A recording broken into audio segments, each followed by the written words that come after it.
So we have a double whammy here. We have a list of dates, but each of them is in the American format, month, day, year. We want them in the day, month, year format. But there's also another issue. The dates are stored as text, as the ISTEXT and ISNUMBER functions return a column of true and false values respectively.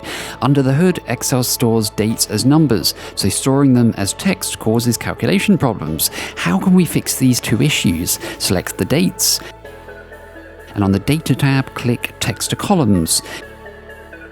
Keep the default options and click Next. Next again. In the Date drop-down, pick MDY, as that's what the format currently is, and click Finish. Voila! In the first column, the day and the month for each date have switched positions, so they're now in day, month, year format. And the true and false values have also swapped columns, proving the dates are now stored as numbers. There we go, 2 problems solved.